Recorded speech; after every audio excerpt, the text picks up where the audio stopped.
Look at my art, Brennain. Yeah, and then Pippa's got the nice serene background. My cupboard, yeah. There's me, junk, messy. Well, you know, I don't have my own office, so I always have to be careful. Yeah. There's me, junk. So I'll try not to slouch. I think I'm going to sit on my yoga ball. You're doing that, and Pippa's levitating. Okay, I think we're about to go live, folks, and you may already be live, so your singing is quite a joyous introduction. It's not the one we usually have.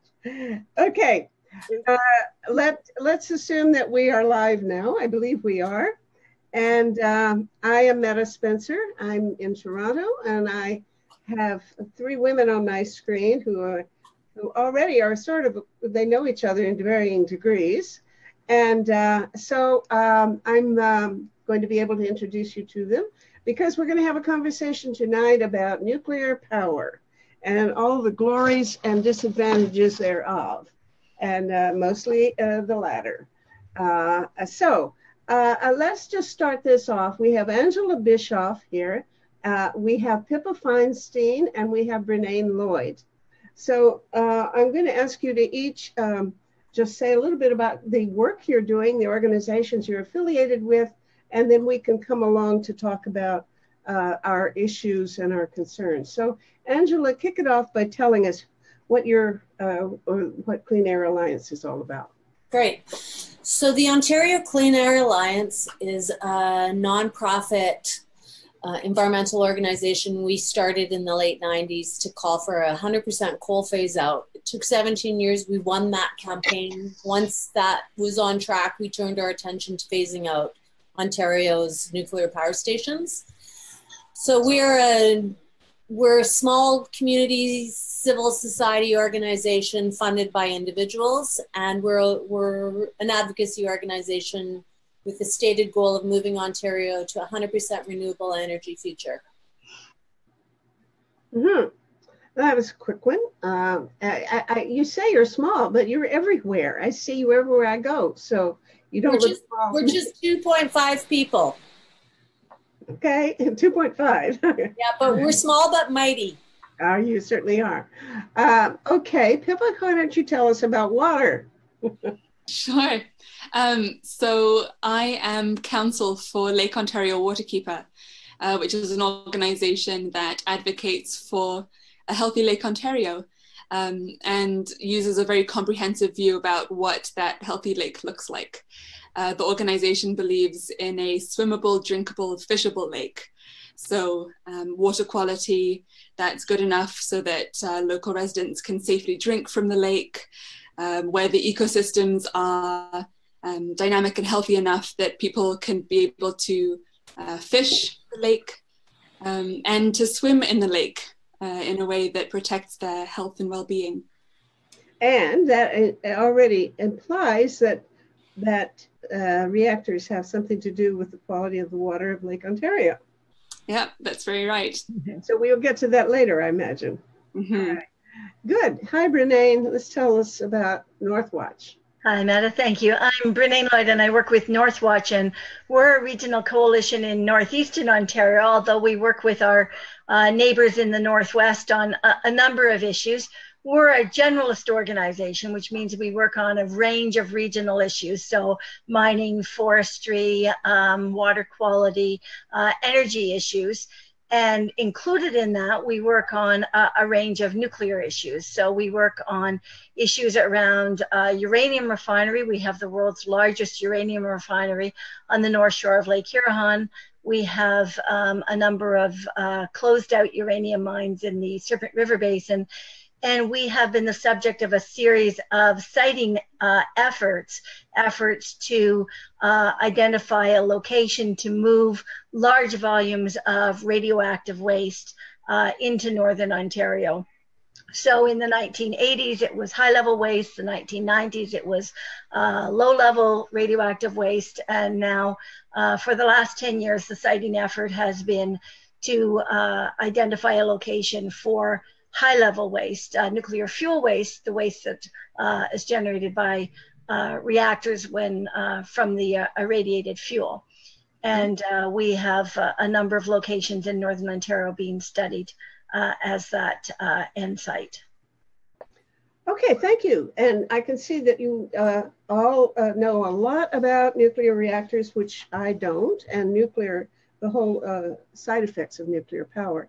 Let me say a little bit about my own reason for doing this. I'm the editor of Peace Magazine, and as an activist in Science for Peace, I'm organizing a forum to take place on May 30th and 31st here in Toronto, which will address 6 global threats to humankind. I mean, major catastrophic threats, war and weapons, especially nuclear being one, global warming being the other one, which is about tied for first place in horror.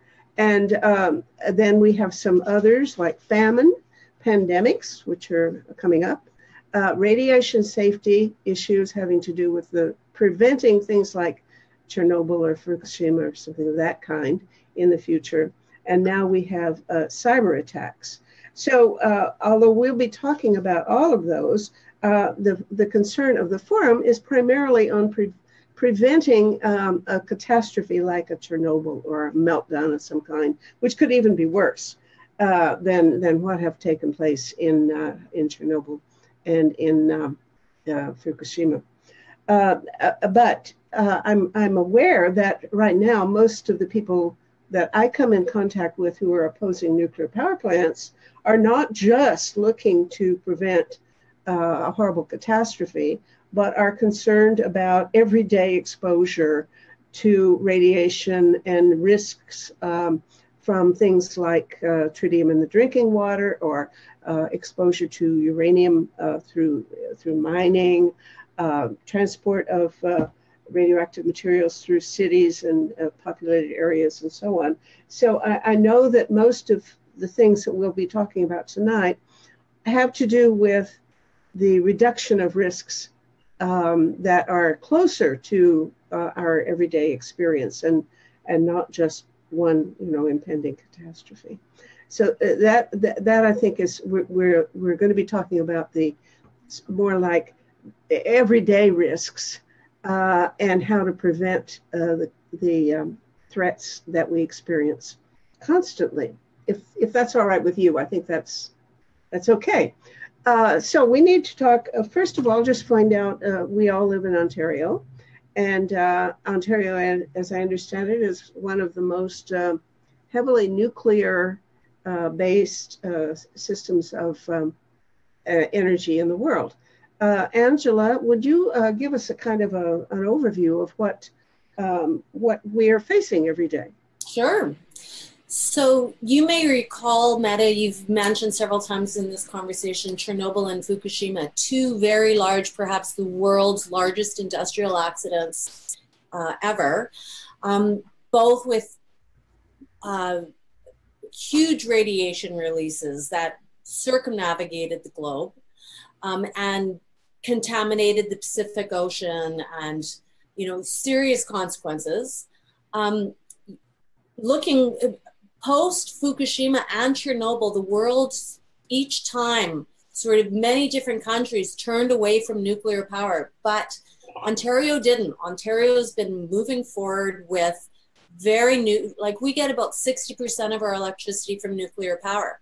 So while the rest, like Germany after Fukushima decided to phase out its nuclear power stations, many other European countries are phasing out their nukes. Ontario is not. So at this point, we're the second most nuclearized jurisdiction in the world, second only to France. But France is committed to reducing its dependence on nuclear power, at which point Ontario would be the most nuclearized jurisdiction. We have 18 working nuclear reactors. Right in the GTA, we have the Pickering nuclear station, 8 reactors, of which 6 are running. It's 30 kilometers from Yonge Street. So essentially, Toronto is within the fallout zone if we had to evacuate because of a large accident at Pickering. It's also one of the world's oldest nuclear station. It came online in 71, and the only stations that came on, like it's the 5th oldest in North America. One of the largest as well, with 8 reactors, of which 6 are running. And then 20 kilometers further east of the Pickering station is the Darlington nuclear station, Canada's newest nuclear station with 4 working reactors.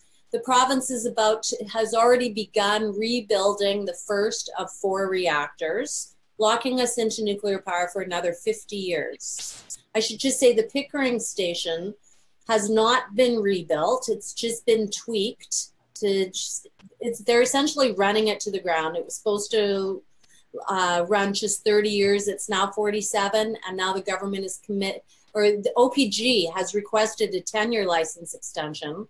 The existing Liberal government has given them the green light to run it until 2024, at which point it'll be over 50 years old, and they're running it to the ground. And as an organization, and most of the environmental groups are calling for the Pickering nuclear station to close in August when its current license expires. And then the world's largest nuclear station is the Bruce nuclear station at Kincardine, the town of Kincardine on Lake Huron. So that's got 8 reactors. 2 have already been rebuilt, and the government is already committed to rebuilding the other 6 reactors. Once again, what's that one called again? The Bruce nuclear station. Bruce. Mm-hmm. Yeah.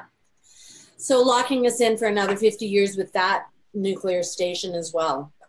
And again, environmentalists are calling for that to not be rebuilt. So essentially we're fighting, all the environmental community and Brennain and Pippa, we're all fighting the extensions and the rebuilding of these 3 large stations, calling for a movement toward a renewable energy future, because the renewable revolution is underway around the world with economies of scale. The prices have come down dramatically, and they're very competitive. In fact, in Ontario, both wind and solar are more cost competitive than nuclear power, because the nuclear industry is asking for a huge increase, a tripling of their rates actually, to pay for the rebuilds of these stations.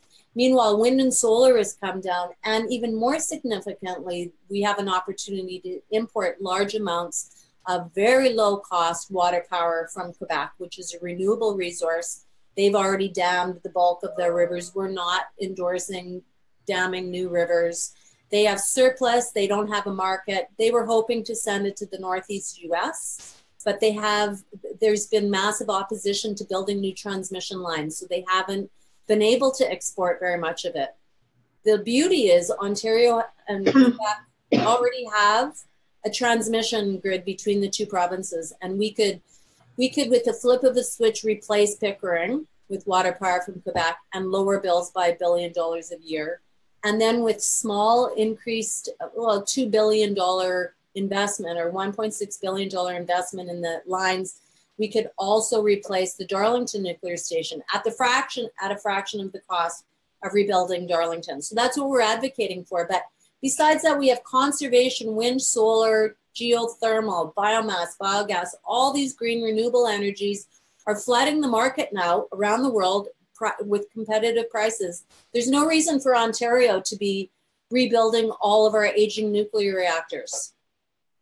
I'm convinced now. Why isn't Kathleen Wynne convinced? Because apparently, they've gone ahead with making recent decisions. Yeah, well, a few things here, and Brennain, you feel free to jump in. But Kathleen Wynne's government did make a deal with Quebec for 2 terawatt hours of electricity. It was kind of like a trial balloon. They did it. It worked. There was no opposition in the legislature. The public loves water power. We've been polling, and the polls consistently show that people love water power far above any other electricity source. And nuclear power consistently polls the lowest popularity. So once that was a successful deal, then they went back to the drawing board, and they were negotiating a deal for 8 terawatts of electricity, which is enough to replace Pickering, what we used from Pickering. But when that was exposed in the media, the Conservatives jumped all over them. So we believe that they were very, very possibly moving toward that direction. but then had to pull back. And essentially, it's the power of the nuclear lobby. It's the unions, it's the moneyed interests that are advocating for the status quo, because there's a lot of people that are going to make a lot of money off those billion-dollar rebuild projects, and even the extension of the Pickering station.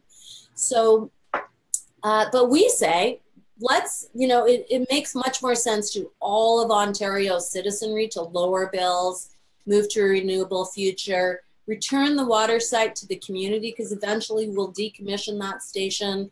And once it's shut down, it'll be a much safer space. And the other really interesting thing here is there's no opposition in the legislature to the extensions or the rebuilding of the nuclear stations. Traditionally, we would expect that the NDP would be our opposition voice, but they're beholden to the unions to some degree. The unions, or some of the unions, the Power Workers Union in particular, wants the nuclear projects to continue the way things are. Thank you very much. So the NDP have been essentially silenced, though, if depending on what happens in this coming election, any of the parties post-election, so the election is June 7th, Pickering's license expires at the end of August.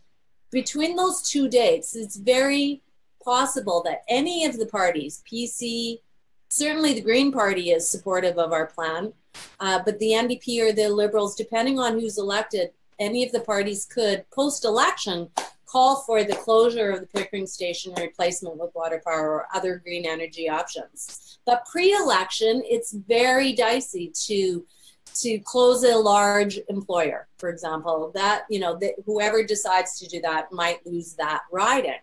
They want to win the riding, but post-election, anything's it's all possible. So you think the politics of the thing has to do with jobs? Well, I think, I think you can't underestimate the power of the nuclear lobby. The nuclear industry in Ontario, as a public, we might think, oh, the nuclear industry, that's the utility that runs the nuclear reactors. Ontario Power Generation and Bruce Power, who operates the Bruce station on a lease from Ontario Power Generation. But the nuclear industry is actually a group of about 200 supplier companies. That's the nuclear lobby in Ontario, and they're very powerful. And they're well-resourced, and they're persistent. Let me stop you, because I don't understand. 200 power suppliers in Ontario? There's 200 different companies who identify as being suppliers to the nuclear industry. They're like consulting firms, construction companies. They identify. We didn't identify them. They identified as being the nuclear industry in Ontario. So that's what the industry is. It's all of those companies who get very, large price tag contracts to do things like rebuild reactors. And but they're not rebuilding reactors. She said they're letting them go to the dogs. Pickering. So Pickering, they're not rebuilding Pickering. They are right now refurbishing, they call it, Darlington. And they are proposing to refurbish, I think they're calling it major component replacement is what they're calling it at Bruce. And so they're poised to do more. We call them rebuilding, though, because essentially that's what it is. You're taking the inside of the reactor and you're replacing it. And when you do that, you're taking those really highly radioactive components, reactor components, and taking them out of the reactor, replacing them. And when you do that, you're generating large volumes of radioactive waste. And that's your bag, right? And it's highly radioactive. I think we were going to hear from Pippa a bit first on, I think she was going to do a bit of an environmental scan for us, and then we'll come back and talk a bit about the waste issues. Oh, okay, good. Pippa. Perfect, thank you. The one thing I want to say before I launch into the environmental impacts of nuclear power is on this subject of why there is so much political debate around nuclear energy and not a lot of scientific or evidence-based discussions about pursuing nuclear power over other energy generating options. And I think one of the reasons why this is happening in the province is really due to the lack of evidence-based energy decision-making policy. So over a decade ago, we had the IPSP process, the Integrated Power System Planning process, which involved a series of hearings in which Ontarians could choose where they wanted their energy to come from. And it was a legalized process, but it also involved a lot of public consultation and as well as proper testing of the evidence that was being introduced to support certain sources of energy over others. And this was in the mid-2000s when it looked in that process as though nuclear energy wasn't faring very well. The government abruptly ended that process before a decision could be rendered. And even though the legislation has required an IPSP up until I think about 1 or 2 summers ago, it never happened. And that was really a missed opportunity in the province to ensure accountable energy decision-making and ensure evidence-based decision-making that could be subject to public scrutiny. Could I ask what the criteria were? Were they looking for safety factors or cost factors or I don't know what other considerations there might be, but at least those, or job factors, things like maintaining relationships with suppliers who, do things like they've been talking about a minute ago. What criteria were they looking for in making the decision at that point?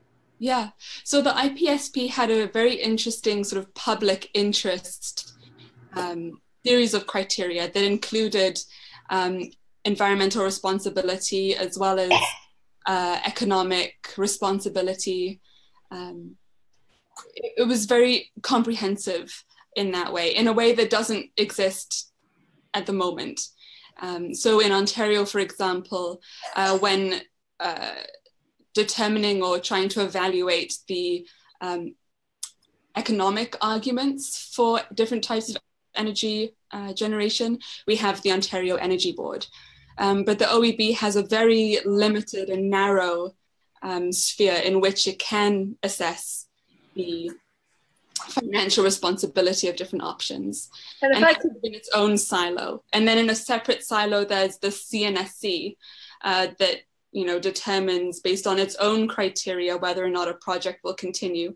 But there really isn't consistent interjurisdictional regulation at the moment of energy production in a way that's comprehensive, that simultaneously looks at environmental risks as well as safety risks, as well as the economics, as well as alternatives to nuclear. There really isn't a comprehensive regulatory scheme in which the public can do that in an open and transparent way. And if I could just add to that, Pippa, we, around the same time, about a decade ago, regulation was passed, the effect being that there will be no environmental assessments undertaken of nuclear projects in Ontario. So the last time we had, it was a precursor to the Integrated Power Supply Plan that Pippa was talking about, but back in 1989, there was something called, it was sort of the forerunner, it was called the Demand Supply Plan, and it was the last big energy plan that went to an environmental assessment, and it had, I believe it was up to 16 new reactors. It went to an environmental assessment, and Ontario Power Generation, Ontario Hydro at that time, they brought their evidence and presented their experts and made their case. And at the end of that, NorthWatch was actually an intervener in that, and we brought a motion challenging OPG to restate their evidence because they in fact had not made the case, and rather than respond to that motion, they withdrew their application. That was the last environmental assessment of a nuclear power project we had in Ontario, and they ran, and that was in 1994. You know, it strikes me as bizarre. I mean, to make a decision, we're not going to have environmental assessments. I mean, I could understand if they just don't get around to it, but to have a policy of not looking is a bit strange. Yeah. How could they justify deciding that they don't want to have environmental assessment? Well, it's part of that overall challenge we have around nuclear issues, not just in Ontario, but in Canada. We have no environmental assessment in Ontario. The province tends to defer to the federal government because they say nuclear matters are federal jurisdiction. And at the federal level, we have the Canadian Nuclear Safety Commission, which is the regulator, but we have a number of difficulties in that process, and they largely relate to issues around transparency, accountability, the basis, the criteria for the decisions. And, we have a growing list of instances where we have things like license extension given without a hearing. We have hearings that are called public hearings where the public is not actually allowed to speak. So we've got a whole that we maybe shouldn't go into too much detail there. That's a whole big discussion of its own. But we could just summarize that by saying we have overall real challenges around transparency and accountability. And as Pippa has raised, and we'll go back to her environmental scan, part of that, an important part of that is where's the role of science? How are these? There's certainly no evidence that these are evidence-based decisions. There's no transparency there. If they're using science, it's not obvious. Pippa.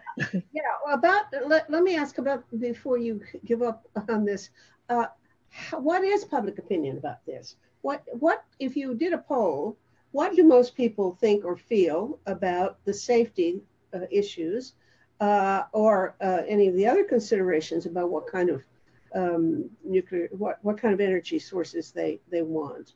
And is it possible for anybody who's an independent researcher to go snooping around and find, if the government isn't going to do an environmental assessment, are other scientists able to get access to whatever they would need, evidence they would need to make an assessment independently?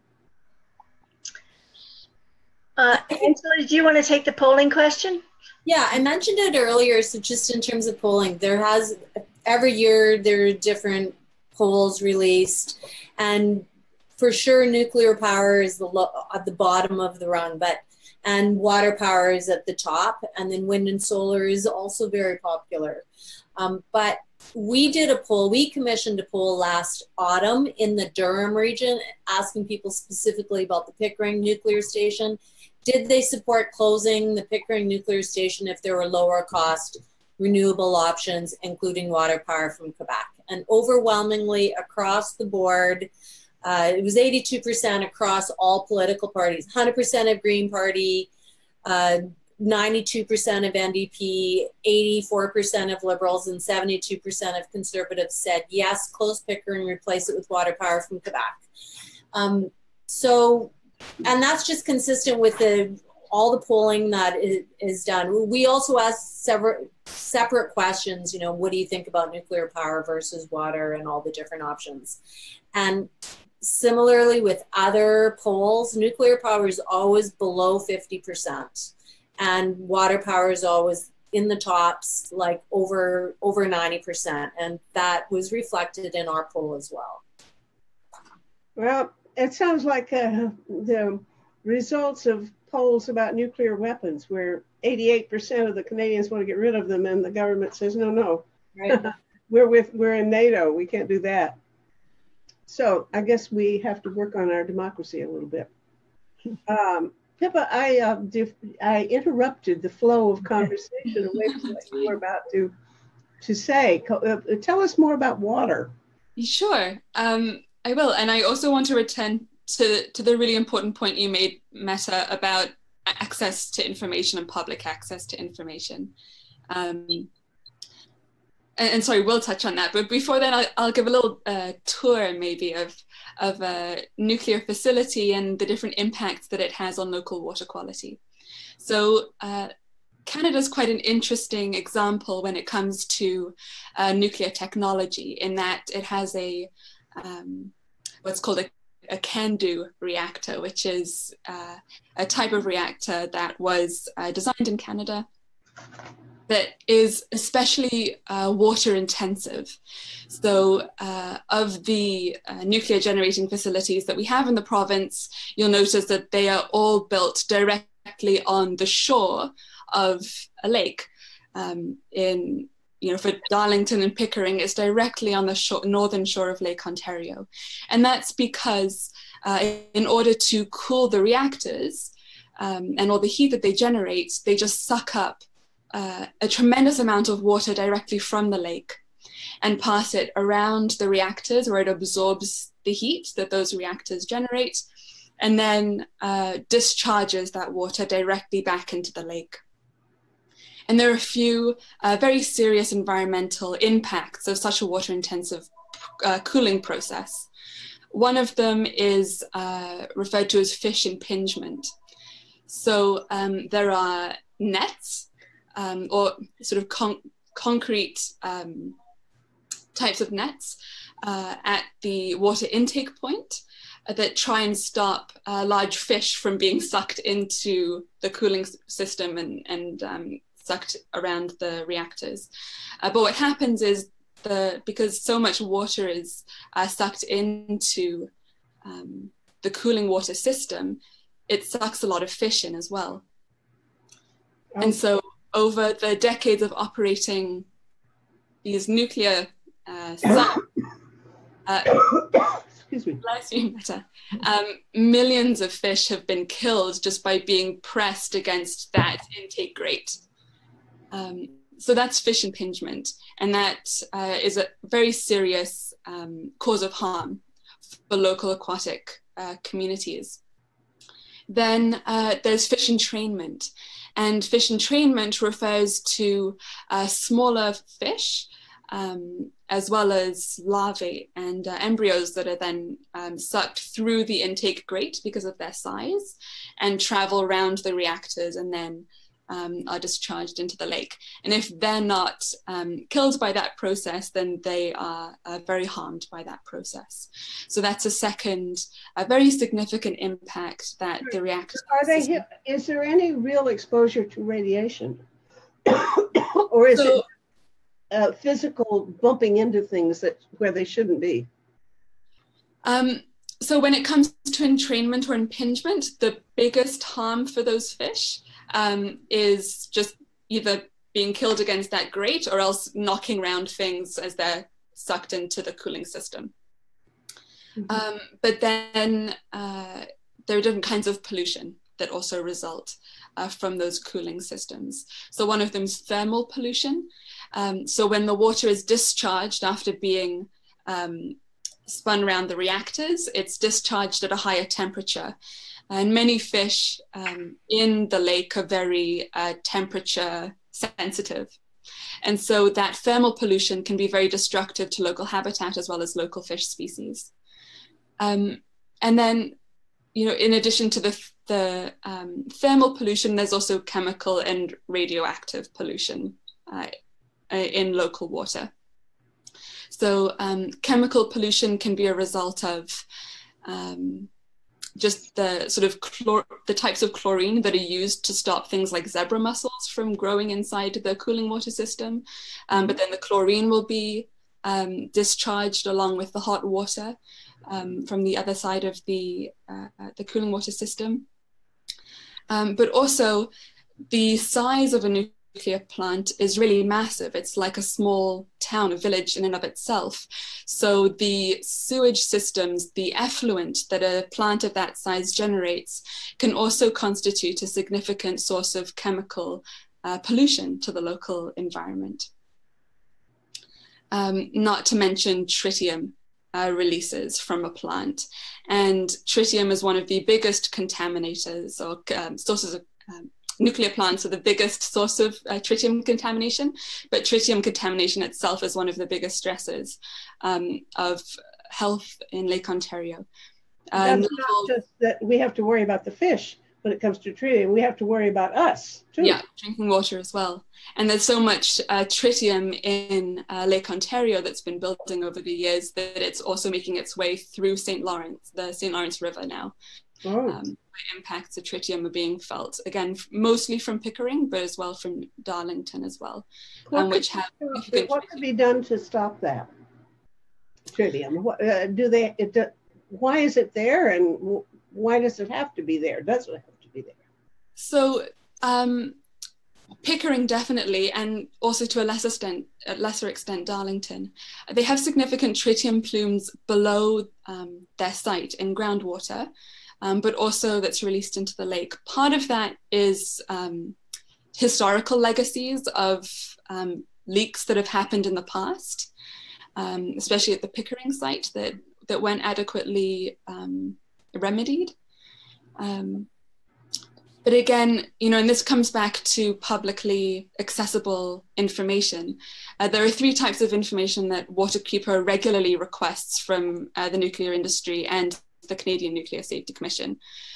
One of them is disaggregated data from environmental monitoring programs at these sites so that we can have a really accurate sense of the releases that are being monitored from these sites. And to date, we haven't ever received comprehensive disaggregated data with the results of current monitoring to assess whether monitoring is sufficient or whether it's missing things, or what the values are of releases. Those are things that we haven't received. Well, are you in a position to then make any judgment as to how dangerous the situation is? How much should we worry about this tritium, and how would we know whether to worry? Yeah, and I think that's a significant issue, and one that I'm sure Angela and Brennain would be able to speak to in a very informed way as well. But one of the things that we often say in front of the CNSC is just show us, because they always say there are no significant environmental impacts of nuclear generation, there no risks to public health of the operation of these facilities, and yet they don't show the data to back up those assertions. So, Waterkeeper always says it would be a best case scenario for everyone if you could show data that did support those assessments, but the data that we've been able to see to date does not paint that picture. And so that is, in and of itself cause for concern. But the exact impacts of these facilities and what they've been over time and how those impacts are accumulating to some extent is unknown. Could I jump in, Metta? Yeah. So we did the Ontario Clean Air Alliance did a study. We hired Dr. Ian Fairley to produce a report on the tritium problem at Pickering specifically. And his data showed, and what he concluded was that Pickering releases on a daily basis routinely 100 kilograms of water vapor, of tritiated water vapor into the air and water every day. And in the air? Into the air and water, yeah, 100 kilograms of tritiated water vapor.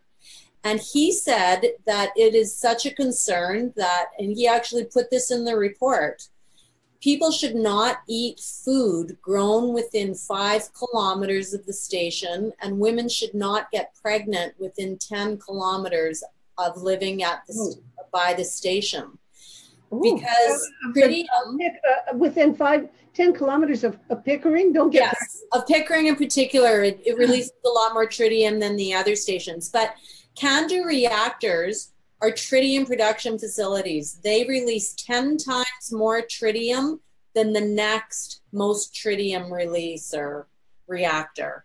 So that was like the benefit. That's why we were focusing on CANDU technology initially. Let me make sure I heard you right. One of what was considered a benefit of the Canadian nuclear technology is that it produces tritium. And initially, we were building nuclear reactors to be part of the weapons complex, the nuclear weapons complex that was happening in the United States in the 50s. So we developed this technology. It produced a lot of tritium. They used tritium. Like today, tritium is an essential component in nuclear weapons. Now, so we don't know why it's a hot price commodity. You want tritium. Well, we don't know that. Nuclear weapons manufacturer, but nobody else wants tritium for any reason. Is that it? Well, we don't, and maybe Brennain or Pippa can jump in here, but we don't. Canada has signed the Nuclear Non-Proliferation Treaty, so we're not supposed to sell tritium to weapons manufacturers in the States. But we do, right in Toronto, a weapon, BWMX, I think it's called, they own the uranium production facility at Lansdowne and Bloor. No, Lansdowne and DuPont. So, the nuclear weapons companies are in Canada as well. And so as far as we know, and what the CNSC says, is that they're not selling tritium to the United States for weapons. But we don't really know when our tritium leaves the border, what it's being used for, though they claim it's not being used for weapons. And we are using some tritium in Canada. There's a facility in Pembroke where they're making, lights and exit signs. But I can't imagine they're using all that tritium for that. Brennain, can you address further? Oh, I just wanted to add before I pass it over that tritium is a carcinogen, mutagen, and teratogen, meaning it's a carcinogen, it causes cancer, a mutagen, it mutates genes, and a teratogen, it crosses the blood, it crosses the placental barrier. This is a very serious radioactive particle that we are emitting from all our nuclear stations. Brennain. Yeah, I don't know. I mean, this tags to a larger issue around tracking export and import, and I'm more familiar with it in the context of tracking export and import of radioactive waste. But I do know that tritium is recovered from the CANDU reactors, and I do know that it's a booster fuel in nuclear weapons. I don't know the connection between the Canadian production. I know it was certainly a concern around the time of the nuclear weapons free campaign in Ontario in the mid-1980s. It was certainly a very live, it was a very live issue, and I simply don't know at this point. I haven't tracked that trade at all. But I do know that we have a larger issue around tracking export and import of nuclear waste, and the issue again, it's one of we lack transparency and accountability in that realm. And I think that there are there are lots of connections. It's a nuclear industry, and there are a number of connections between the civilian and the military aspects of the technology, but I haven't tracked the tritium in particular. But what you are certainly following what's happening to waste in general and what they want to do with it. You're following all their planning strategies, right? Can you tell us a little bit about what they intend to do with it, whether you think that their plans are smart or not? And also slightly different question. I mean, you did mention the export of this stuff. I was hearing a few years ago that there was an issue about stuff being sent to Savannah in the U.S., Savannah River, Savannah. That's right, Savannah River, the National Laboratory. And it was going to go through Ontario expressways and all the way by I guess by truck. Yeah, that's right. So that's come of that, and then tell us where they're going to bury this stuff. They're not where they're not going to bury it. So just in an overview way, so looking at the reactors, because the highly enriched uranium, those liquid shipments of highly radioactive waste, that's not related to our commercial power reactors in Ontario. That is related to shipments of highly enriched uranium from the US to the National Laboratory in Chalk River for the running of the now closed National Research, the reactor at Chalk River. And those wastes, that highly enriched uranium in a liquid form, is a product of operations at Chalk River, and it is being shipped back to Savannah River as part of a larger repatriation program. And there's lots of issues around that. And again, it's a case where we didn't have we had a paper exchange in terms of opportunity for public input. We had a paper exchange, we were given some documents, and the real nitty-gritties of the containers were excluded for proprietary reasons on the part of the private company that was manufacturing those. So there's lots of risk, lots of concerns around those shipments, and they're ongoing.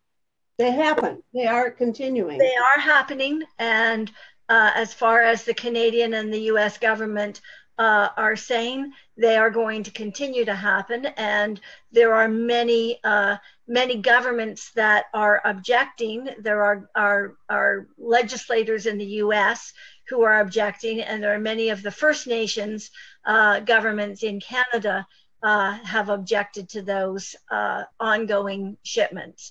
Mm-hmm. With respect to the reactors, just generally, there's three broad categories of radioactive waste. So there's low-level waste, which is produced ongoing through operations, and the industry describes that as like the mitts and mops and so on. That there are low levels of radiation, and generally speaking, they're relatively short-lived, hundreds of years instead of hundreds of millions of years.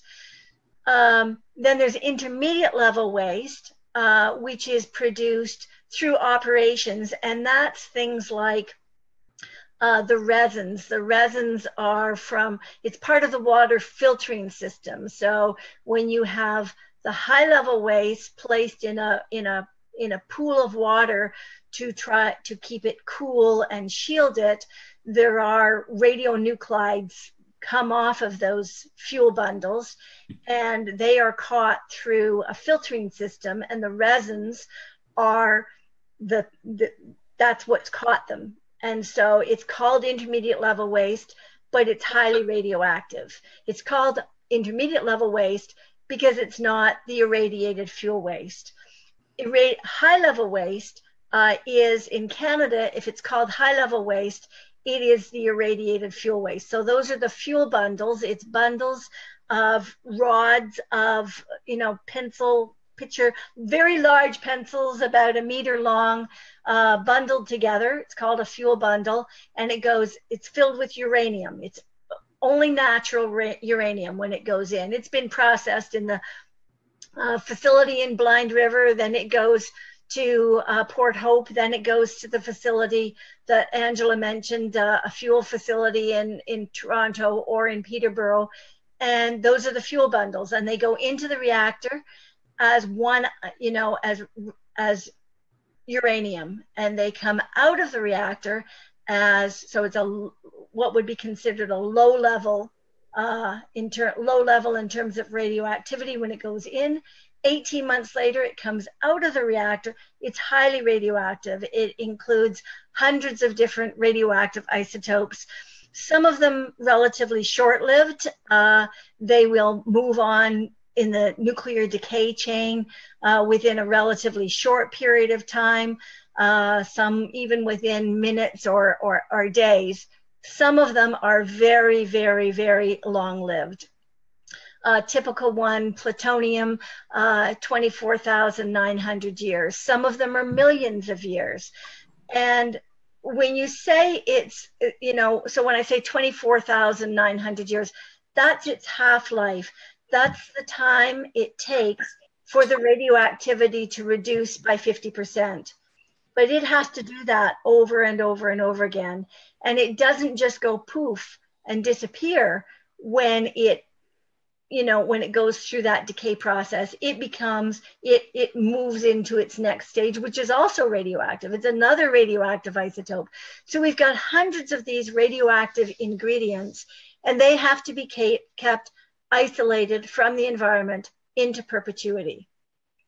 Right now, when you asked how can we reduce risk at the reactor, well, the first thing we can do is we can stop producing these wastes. The second thing that should be done is right now those wastes, they come out of the reactor and they go into what's called the irradiated fuel bay or the spent fuel pool or the fuel bay. It's called different things, but basically it's a very large pool, deep pool of water. And those irradiated fuel bundles go into that bay. And they have to stay there for anywhere from 8 to 10 years is the average description that industry gives.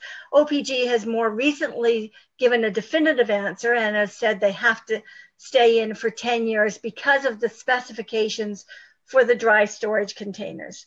So after they're in there for 10 years, they can and should be moved to a dry storage container. But in Ontario, that movement is too slow. So if we looked at when we looked at the numbers a couple of years ago, and if that highly radioactive waste was moving out at 10 years, we would have 2/3 of it in dry storage now and only 1/3 of it in the pool. But in fact, 2/3 of it is in the pool and only 1/3 of it has been moved into dry storage. When it's in the pool, it's much more vulnerable. It requires what's called active management. So it has to have a constant source of electricity and water for cooling. And much of the radioactive releases at Fukushima was from the fuel. And if we were to lose that water cover and lose that ability to keep them cool, then we would also be at risk of large releases of radioactivity from those fuel rods. So they're much more vulnerable in the pool than in dry storage to things like extreme weather events, which are initiating events. Like at Fukushima, it was an initiating event. The actual failure at that plant was because their systems didn't work. They weren't able to keep water on those in those fuel bays, and they weren't able to maintain electricity. So they couldn't recover from that initiating event, which was from an extreme weather event. So in Ontario, we're really slow. Those utilities are really slow in moving that irradiated fuel from the fuel pool into dry storage. Then when we get to dry storage, they have located those dry storage facilities right on the lake, right beside the lake at Pickering. Both Pippa and I participated in the review of the license for the Pickering Waste Management Facility last year. And I think most people in Ontario would be really surprised at what I would call a really reckless placement of the dry storage containers. They are right on the lake. And they are proposing to build additional dry storage containers, which is good. They should, because they should be moving that fuel out of the irradiated fuel bay. But they're proposing to build them again right on the lake, in sight line from the lake. So those are some really basic ways that these hazards could be made. The risk could be reduced. Of course, the first thing we need to do is stop producing the waste. but we've got, we've got a volume, we've got a legacy right now. And so we really have a right to expect our provincial utility to be dealing with it in the most responsible way possible. And I don't see that. When we look at how they're managing these wastes, I don't see that. Then they have these ideas of burying. They're going to bury the low and intermediate level waste at a deep geological repository at Kincardine. They have a similar idea to bury the high level waste basically anywhere they can get a yes from a community. And they're working very hard on a number of communities in Northern Ontario. Interestingly, the locations they're actually looking at aren't in the municipalities who have agreed to be studied. They're distant from those municipalities. But there are many, many, many scientific and technical uncertainties with this idea of burying radioactive waste. And in the deep geological repository at Kincardine, where we actually went through a hearing, a 33-day hearing, that seems long, but it was actually quite rushed. And it became very clear that there are not only unknowns and uncertainties with the science more generally, but specifically with that proposal. We had experts identify real gaps in Ontario Power Generation's design and defense of their design, not understanding things like the way pressures work deep underground, not having even finished designing the collar, how they would top off the shaft. And this is the shaft for this, the hole that would go down for this deep geological repository at Kincardine is less than a kilometer from Lake Huron. So there's all kinds of issues. I mean, and really, if we want to reduce risk with the waste, we need to just get serious. Stop pursuing these ideas of sending it off somewhere and putting it, deep out of sight. And let's get serious with the first problems first, making the waste at the reactor site as secure as possible. And that would keep people very busy for some time. And as Pickering goes into decommissioning, that's a first priority. It's just a travesty that they would consider, while that plant is in scheduled shutdown, that they would consider increasing the risk by building more of the dry storage containers right on the lake shore. That's it in a nutshell. Who said what? Was that Angela? It was another voice I heard. We have to bring this to a close, but I want to say that all of you have come up with proposals for how to make things safer. And I hope that you will, Brennain, you've already done this, so I appreciate this. What we're doing for this forum that I'm running is collecting suggestions of how to make the world safer. And each of you has proposed 2 or 3 things at least, ways in which we should be acting to prevent exposure to radiation. And so I hope that you will submit them to us and we will put them on our list. We have probably close to 100 now. Proposals for various ways of reducing risk of all 6 kinds, war and weapons, global warming, pandemics, etc. Famine, radiation exposure through meltdown or some reactor accident, and finally cyber attacks. So we're collecting these proposals, and on the 30th and 31st of May at the University of Toronto, everybody's welcome to come. There is a fee. You have to pay $120 now to come for a 2-day conference. And we're going to go through these with experts and pick the ones that are the most promising in each of these areas and put them all together on one sheet of paper.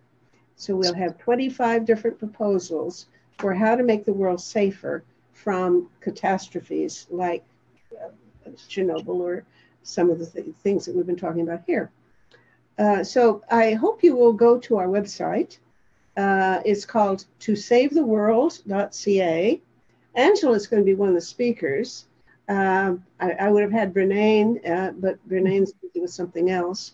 But we've got some really expert people coming who will help with a Q&A session, clarify any questions that people have, and then we'll collectively decide which are the most promising ways that we can collect 25 different public policy proposals that, if they were enacted, would really markedly reduce the risk of 6 global threats, as well as improving other societal conditions that I won't go into here, but we need financing, we need other kinds of democratization changes and so on. And one of the things that we'll do on the evening of the 30th is go to a restaurant together and hear Doug Saunders of the Globe and Mail. He's their international affairs correspondent, and he's going to give us a talk about democracy. Anyway, if you go to the website, you can actually click on something that'll take you to an opportunity to buy a reservation, a ticket registration for this event. And I hope lots and lots of people will come. Sign up pretty soon so you don't get disappointed. This has been a most stimulating evening for me. It's just absolutely fascinating. And I bet we didn't, it was like a drop in the bucket, wasn't it? I mean, you could have gone on for hours and hours and produced as much material that will scare me, and I suppose scare a lot of people, into thinking that maybe we better do something about these problems. And so I want to thank all 3 of you. It's been wonderful. And I hope a lot of folks go to this Facebook page and have a look at this over the next several weeks. Thank you. Okay, thank you, Metta. Okay. Thanks very much. Bye, everybody. Bye. Thank you. Thanks, Metta. Yeah, thanks, Metta. Thanks for organizing. Sure. Bye.